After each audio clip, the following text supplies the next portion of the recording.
ಶ್ರೀ ಗುರುಭ್ಯೋ ನಮಃ. ಹರಿಕಥಾಮೃತ ಸಾರ ಗುರುಗಳ ಕರುಣದಿಂದ ಪಣಿತು ಪೇಳುವೆ ಪರಮ ಭಗವತ್ ಭಕ್ತರಿದನಾದರದಿ ಕೇಳುವುದು. ಈ ಸಂಧಿಯಲ್ಲಿ ದೇವರ ಪ್ರತಿಮೆಗಳು, ಶಾಲಿಗ್ರಾಮ ಮುಂತಾದವುಗಳಿಗೆ ನೈವೇದ್ಯ ಹೇಗೆ ಮಾಡಬೇಕು, ಯಾವ್ಯಾವ ಪದಾರ್ಥದಲ್ಲಿ ಯಾವ್ಯಾವ ದೇವತೆಗಳನ್ನು ಚಿಂತನೆ ಮಾಡಬೇಕು, ಭಗವಂತನ ರೂಪವನ್ನು ಚಿಂತನೆ ಮಾಡಬೇಕು ಹಾಗೆಂಬ ವಿಚಾರವನ್ನ ತಿಳಿಸಿಕೊಟ್ಟು ಪರಮಾತ್ಮನ ಮಹಿಮೆಗಳನ್ನು ಕೂಡ ಹೇಳ್ತಾರೆ. ಲೆಕ್ಕಿಸದೆ ಲಕುಮಿಯನು ಬೊಮ್ಮನ ಪೊಕ್ಕುಳಿಂದಲಿ ಪಡೆದ ಹೊಸ ಬೊಂಬಕ್ಕಿದರೇನು, ಪಡೆದ ಅವಯವಗಳಿಂದದಿ ವಿಚರಣ ಮಕ್ಕಳಂದದಿ ಪೊರೆವ ಸರ್ವದ ರಕ್ಕ ಸಾಂತಕರಣದೊಳಗೆ ನಿರ್ದುಃಖ ಸುಖಮಯ ಕಾಯ್ದ ಪಾರ್ಥನ ಸುತನೆಂದೆನಿಸಿ. ಲಕ್ಷ್ಮಿಯನ್ನು ಲೆಕ್ಕಿಸದೆ ಪೊಕ್ಕುಳಿಂದಲಿ ಬೊಮ್ಮನ ಪಡೆದ ಬೊಂಬಕ್ಕಿದರೇನು ಅಂದ್ರೆ ಲಕ್ಷ್ಮೀದೇವಿಯನ್ನು ಕೂಡ ಲೆಕ್ಕಕ್ಕೆ ತೆಗೆದುಕೊಳ್ಳದೆ, ಅಂದ್ರೆ ಅವರ ಒಂದು ಸಹಾಯವನ್ನು ಕೂಡ ಪಡೆಯದೆ ಪರಮಾತ್ಮ ತನ್ನ ಹೊಕ್ಕುಳಿಂದಲೇ ನಾಭಿಯಿಂದಲೇ ಬ್ರಹ್ಮದೇವರನ್ನ ಸೃಷ್ಟಿ ಮಾಡಿದ. ಹಾಗೆ ಅಂತ ಸಾಮಾನ್ಯ ಸ್ತ್ರೀ ಪುರುಷರು ಸೇರಿ ಸೃಷ್ಟಿ ಮಾಡೋದು, ಆದರೆ ಪರಮಾತ್ಮ ಲಕ್ಷ್ಮೀದೇವಿಯನ್ನು ಕೂಡ ಲೆಕ್ಕಿಸಲಿಲ್ಲ. ತಾನು ಸೃಷ್ಟಿ ಮಾಡೋದಕ್ಕೆ ಯಾರ ಅಪೇಕ್ಷೆಯೂ ಇಲ್ಲ ಎಂಬ ಅದನ್ನು ತೋರಿಸಿಕೊಡ್ತಾ ಇದ್ದಾನೆ ನೋಡಿ. ಎಂಥ ಒಂದು ಇದು ಸ್ವತಂತ್ರ, ಹಾಗೆ ಅಂದ್ರೆ ಸಾಮರ್ಥ್ಯ ಅಂದ್ರೆ ಇದು. ಈ ರೀತಿಯಾಗಿ ಅನೇಕ ಕಡೆಗಳಲ್ಲಿ ಬಂದಿದೆ. ಮಹಾಭಾರತದಲ್ಲಿ ಪುರುಷರ ಸ್ತ್ರೀಯರ ಸಂಬಂಧ ಇಲ್ಲದೇನೆ ಮಕ್ಕಳನ್ನ ಪಡೆದ ಕಥೆಗಳು ಅನೇಕ ಬಂದಿದೆ. ಅದನ್ನ ಮೊದಲು ಮಾಡಿ ತೋರಿಸಿದವ ಪರಮಾತ್ಮ. ಅದನ್ನ ಗುರುಗಳು ತಿಳಿಸಿಕೊಡ್ತಾ ಇದ್ದಾರೆ. ಮತ್ತು ಆ ರೀತಿಯಾಗಿ ಬ್ರಹ್ಮದೇವರನ್ನ ಸೃಷ್ಟಿ ಮಾಡಿದನು. ಪೊಂಬಕ್ಕಿದರೇನು ದಿವಿಜರನ ಅವಯವಗಳಿಂದ ಪಡೆದ ಗರುಡ ವಾಹನ. ಪೊಂಬಕ್ಕಿದ ಏನು ಅಂದ್ರೆ ಗರುಡ ವಾಹನನಾದ ಆ ಶ್ರೀಹರಿ ದಿವಿಜರನು ಅಂದ್ರೆ ದೇವತೆಗಳನ್ನು ಅವಯವಗಳಿಂದ, ತನ್ನ ಅವಯವಗಳಿಂದ, ಪರಮಾತ್ಮನ ಕಣ್ಣಿನಿಂದ ಸೂರ್ಯ ಸೃಷ್ಟನಾದ, ಬಲಗಣ್ಣಿನಿಂದ ಸೂರ್ಯ, ಎಡಗಣ್ಣಿನಿಂದ ಚಂದ್ರ, ಹಾಗೆಂತಲ್ಲ ಒಂದೊಂದು ಅವಯವದಿಂದ ಒಂದೊಂದು ದೇವತೆಗಳು ಸೃಷ್ಟರಾಗಿದ್ದಾರೆ. ಆ ಅವಯವವನ್ನೇ ಆಶ್ರಯಿಸಿ ಇದ್ದಾರೆ. ಆ ರೀತಿಯಾಗಿ ಅವಯವಗಳಿಂದ ಪಡೆದ, ಸೃಷ್ಟಿ ಮಾಡಿದ. ಸರ್ವಥಾ ಮಕ್ಕಳಂದರಿ ಪೊರೆವ, ಅವರ ಎಲ್ಲರನ್ನೂ ಕೂಡ ತನ್ನ ಮಕ್ಕಳಂತೆ ದೇವರು ರಕ್ಷಣೆ ಮಾಡ್ತಾ ಇದ್ದಾನೆ. ಅಂತಹ ಪರಮಾತ್ಮ ನಿರ್ದುಃಖ ಸುಖಮಯ, ದುಃಖಗಳಿಲ್ಲದೆ ಆನಂದಮಯನಾದವ ಪರಮಾತ್ಮ. ರಕ್ಕಸಾಂತಕ, ದುಷ್ಟರಾದ ದೈತ್ಯರನ್ನ ಸಂಹಾರ ಮಾಡತಕ್ಕ ಆ ಶ್ರೀಹರಿ ರಣದೊಳಗೆ ಕುರುಕ್ಷೇತ್ರ ಯುದ್ಧದಲ್ಲಿ ಸೂತನೆಂದೆನಿಸಿ ಪಾರ್ಥ ಸಾರಥಿಯಾಗಿದ್ದು ಆ ಪಾರ್ಥನ ಕಾಯ್ದ, ಅರ್ಜುನನನ್ನ ರಕ್ಷಣೆ ಮಾಡಿದ ಹಾಗೆ ಅಂತ ಹೇಳ್ತಾರೆ. ದೋಷಗಂಧ ವಿದೂರ ನಾನಾವೇಶಧಾರಿ ವಿಚಿತ್ರ ಕರ್ಮ ಮನೀಷಿ ಮಾಯಾ ರಮಣ ಮಧ್ವಾಂತಃಕರಣರೂಢ ಶೇಷಶಾಯಿ ಶರಣ್ಯ ಕೌಸ್ತುಭಭೂಷಣ ಸುಖಂಧರ ರಸದಾ ಸಂತೋಷ ಬರ ಸೌಂದರ್ಯ ಸಾರನ ಮಹಿಮೆಗೆ ನೆಂಬೆ. ದೋಷಗಂಧ ವಿಧೂರ, ಪರಮಾತ್ಮನಲ್ಲಿ ದೋಷದ ಗಂಧವೂ ಇಲ್ಲ, ಗಂಧಗಾಳಿ ಇಲ್ಲ ಅಂತಾರೆ ನೋಡಿ. ಆ ಥರ ದೋಷದ ಸ್ಪರ್ಶವೂ ದೇವರಿಗೆ ಇಲ್ಲ. ಎಂದಿಗೂ ದೋಷ ಸ್ಪರ್ಶ ಆಗಲೇ ಇಲ್ಲದವ ದೇವರು. ನಾನಾ ವೇಷಧಾರಿ, ನಾನಾ ವಿಧವಾದ ವೇಷಗಳನ್ನ, ಮತ್ಸ್ಯ ಕೂರ್ಮ ಅಂತ ನಾನಾ ವೇಷಗಳನ್ನ ಧರಿಸಿದವ, ರೂಪಗಳನ್ನ ಧರಿಸಿದವ. ವಿಚಿತ್ರ ಕರ್ಮ, ದೇವರ ಏನು ಸಣ್ಣ ಕಿರು ಬೆರಳಿನಿಂದ ಗೋವರ್ಧನವನ್ನ ಎತ್ತಿದ ಇತ್ಯಾದಿ ಅನೇಕ ವಿಚಿತ್ರ ಕರ್ಮಗಳನ್ನ ಮಾಡಿದವ. ವಿಚಿತ್ರ ಮನೀಷಿ, ದೇವರ ಮನೀಷ ಅಂದ್ರೆ ಬುದ್ಧಿ ಅಂತ ಅರ್ಥ. ದೇವರ ಬುದ್ಧಿಯೂ ಭಾರಿ ವಿಚಿತ್ರವಾದದ್ದು. ಮಾಯಾ ರಮಣ, ಆ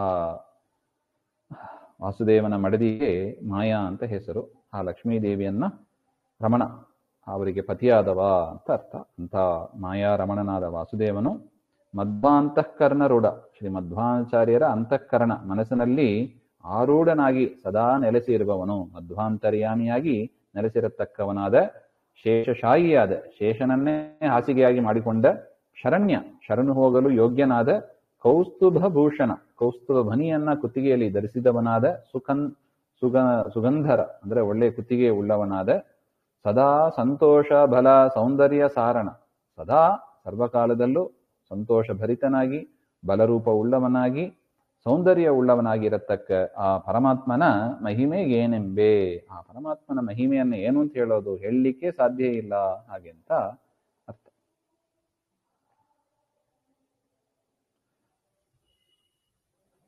ಶಾಸನಾನಶನೆ ಅಭಿ ಎಂಬಿ ಶ್ರುತಿ ಪ್ರತಿಪಾದ್ಯ ನೆನಿಸುವ ಕೇಶವನ ರೂಪದ್ವಯವ ಚಿದ್ದೇಹದೊಳ ಹೊರಗೆ ಬೇಸರದೆ ಸದ್ಭಕ್ತಿಯಿಂದ ಉಪಾಸನೆಯಗೈಯುತ್ತ ಬುಧರು ಹುತಾಶನ ಬೋಲಿಪ್ಪನೆಂದನ ಭರತ ತುರಿಸುವರು. ಅಂದ್ರೆ ಶಾಸನ ಅನಶನ ಅಂತ ಎರಡು ಪದ ಇದೆ. ಶಾಸನ ಅಂದ್ರೆ ಆಹಾರ ಮಾಡಲಿಕ್ಕೆ ಯೋಗ್ಯವಾದ ರೂಪ. ಅನಶನ ಹಾಗೆ ಅಂದ್ರೆ ಆಹಾರವನ್ನ ಸ್ವೀಕಾರ ಮಾಡದೆ ರೂಪ. ಇದು ಎರಡೂ ಕೂಡ ದೇವರದು. ಅಪಿ ಎಂಬೆ, ಶಾಸನಾನಶನ ಅಭಿ ಎಂಬ ಅಂತ ಒಂದು ವೇದ ಮಂತ್ರ ಅದು. ಶಾಸನ ನಶನೆ ಅಭಿ ಹಾಗೆ ಅಂತ ಇದು ನೋಡಿ ಪುರುಷ ಸೂಕ್ತದ ಮಂತ್ರ. ಅಂದ್ರೆ ದೇವರದು ಎರಡು ರೂಪವನ್ನ ಇಲ್ಲಿ ಹೇಳ್ತಾರೆ. ಆಹಾರ ಮಾಡುವುದಕ್ಕೆ ಯೋಗ್ಯವಾದ ರೂಪ, ಆಹಾರವನ್ನ ಸ್ವೀಕಾರ ಮಾಡಿದ ರೂಪ ಅಂತ. ಈ ಶ್ರುತಿ ಪ್ರತಿಪಾದ್ಯ ನೆನಿಸುವೆ ಕೇಶವನ ರೂಪದ್ವಯ, ಇದು ವೇದ ಮಂತ್ರದಲ್ಲಿ ಆ ಕೇಶವನ ಪರಮಾತ್ಮನ ಎರಡು ರೂಪಗಳನ್ನ ಹೇಳ್ತಾರೆ. ಚಿದ್ದೇಹದೊಳಗೆ ಸ್ವರೂಪ ದೇಹದಲ್ಲಿ ಪರಮಾತ್ಮ, ಹೊರಗೆ ಸ್ಥೂಲ ದೇಹದಲ್ಲಿ ಅಂತ ತಿಳಿದು ಅಂತ. ಅಂದರೆ ಸ್ವರೂಪ ದೇಹದಲ್ಲಿ ಪರಮಾತ್ಮ ಆಹಾರವನ್ನು ಸ್ವೀಕಾರ ಮಾಡೋದಿಲ್ಲ, ಪ್ರಾಕೃತವಾದ ಆಹಾರಗಳನ್ನು ಸ್ವೀಕಾರ ಮಾಡೋದಿಲ್ಲ. ಆದರೆ ಹೊರಗಿನ ರೂಪ ಅಂದ್ರೆ ಅವತಾರ ರೂಪಗಳಲ್ಲಿ ಪರಮಾತ್ಮ ಪ್ರಾಕೃತವಾದ ಅನ್ನ ಇತ್ಯಾದಿ ಕೃಷ್ಣ ರೂಪದಲ್ಲಿ ನೋಡ್ತೀವಿ ನೋಡಿ. ರಾಮನಾಗಿ ಬಂದಾಗ ಶಬರಿ ಕೊಟ್ಟ ಹಣ್ಣು ತಿಂತಾನೆ. ಕೃಷ್ಣ ಅವತಾರದಲ್ಲಿ ಋಷಿ ಪತ್ನಿಯರು ಕೊಟ್ಟ ಆಹಾರವನ್ನ ಸ್ವೀಕಾರ ಮಾಡಿದ್ದು, ವಿದರನ ಮನೆಯಲ್ಲಿ ಹಾಲು ಕೊಡದ್ದು ಇತ್ಯಾದಿಯಾಗಿ ನಾವು ಕೇಳ್ತೀವಿ. ಅದರ ಮೂಲ ರೂಪದಲ್ಲಿ ದೇವರು ಆ ರೀತಿಯಾಗಿ ಮಾಡೋದಿಲ್ಲ, ಅವತಾರದಲ್ಲಿ ಮಾಡ್ತಾನೆ ಹಾಗೆ ಅಂತ. ಅದರಿಂದ ಶಾಸನ ಅನಶನ ಅಂತ ದೇವರ ಎರಡು ರೂಪ. ಅಂತ ಪರಮಾತ್ಮನನ್ನ ಬೇಸರದೆ, ದುಃಖ ಪಡದೆ, ಕಷ್ಟಪಡದೆ, ಸದ್ಭಕ್ತಿಯಿಂದ ಉಪಾಸನೆಯಗೈಯುತ್ತಾ ಶ್ರವಣ ಮನನ, ಉಪಾಸನೆ ಅಂದ್ರೆ ಅಷ್ಟೇ, ಶ್ರವಣ ಮನನ ಧ್ಯಾನ, ವಿಶೇಷವಾಗಿ ಧ್ಯಾನ ಮಾಡುತ್ತಾ ಬುಧರು ಜ್ಞಾನಿಗಳಾದವರು ಹುತಾಶನನ ಓಲ್, ಅಗ್ನಿಯಂತೆ ತೇಜಸ್ವಿಯಾದ ಆ ಪರಮಾತ್ಮ ಇಪ್ಪರೆಂದು, ಜ್ಞಾನಿಗಳು ಆ ರೀತಿಯಾಗಿ ಇರ್ತಾರೆ ಅಂತ ತಿಳಿದು ತುತಿಸುತ್ತಿರು, ಆ ಜ್ಞಾನಿಗಳನ್ನ ಕೊಂಡಾಡುತ್ತಾ ಇರು ಹಾಗೆ ಅಂತ. ಇಂತಹ ಪರಮಾತ್ಮನನ್ನು ಕೊಂಡಾಡುತ್ತಾ ಜ್ಞಾನಿಗಳು ಇರ್ತಾರೆ ಅಂತ ಆ ಜ್ಞಾನಿಗಳನ್ನ, ಮಧ್ವಾಚಾರ್ಯರೇ ಮೊದಲಾದ ಆ ಪರಂಪರೆಯಲ್ಲಿ ಬಂದ ಮಹನೀಯರನ್ನ ನೀನು ಚಿಂತಿಸುತ್ತಿರು ಅಂತ ಅರ್ಥ.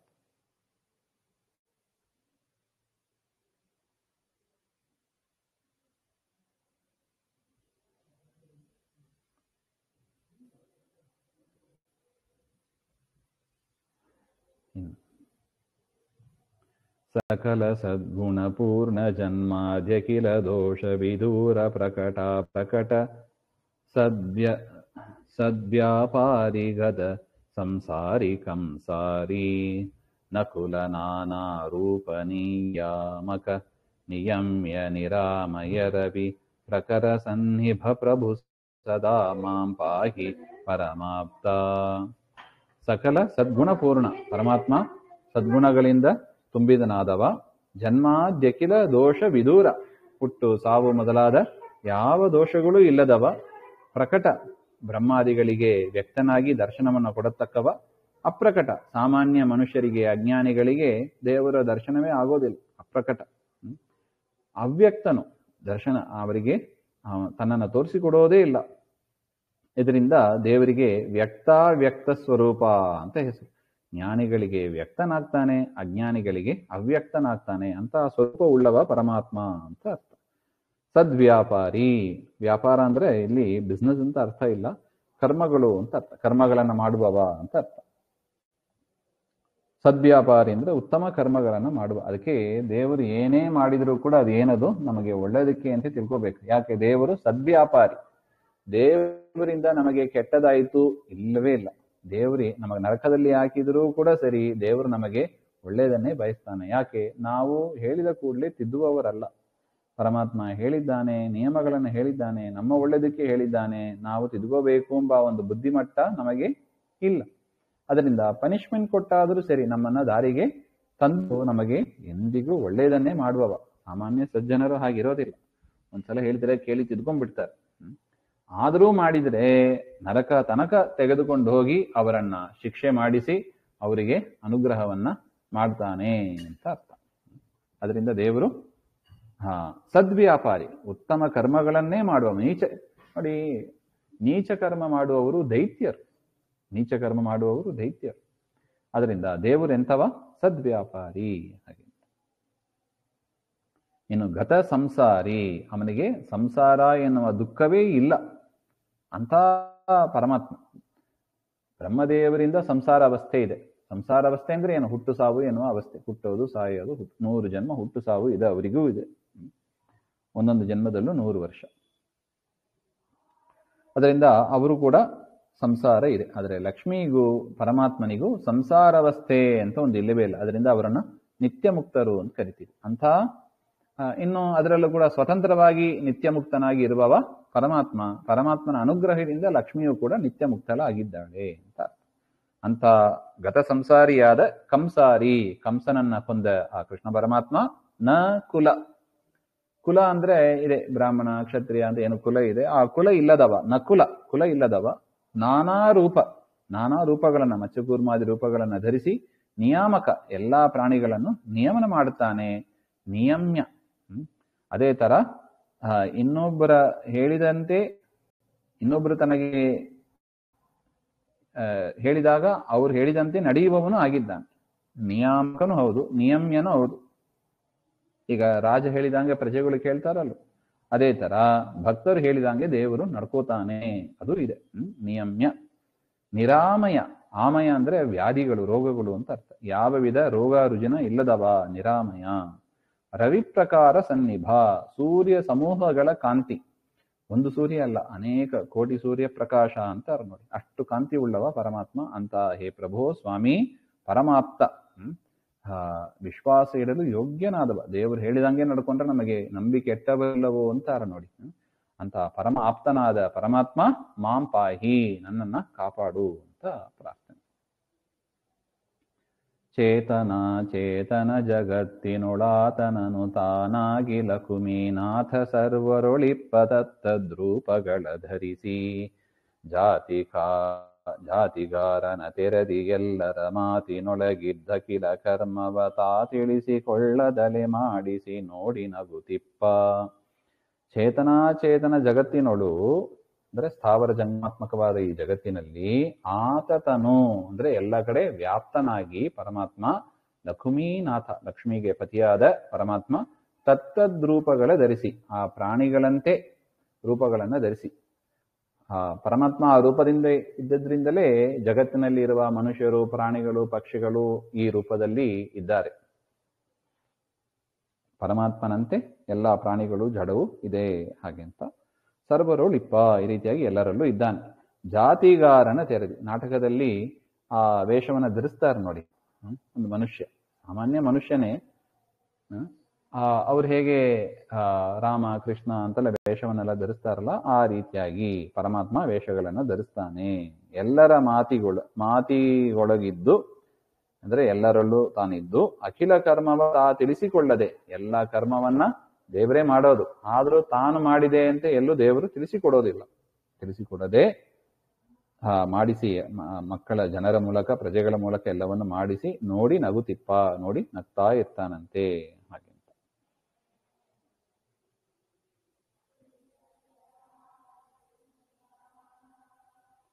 ಮುಂದಿನದ್ದು ಮತ್ತೆ ನೋಡೋಣ. ಶ್ರೀಮಧ್ವಾಂತರ್ಗತ ಶ್ರೀಕೃಷ್ಣ ಅರ್ಪಣಮಸ್ತು. ಶ್ರೀ ಹರೇ ನಮಃ.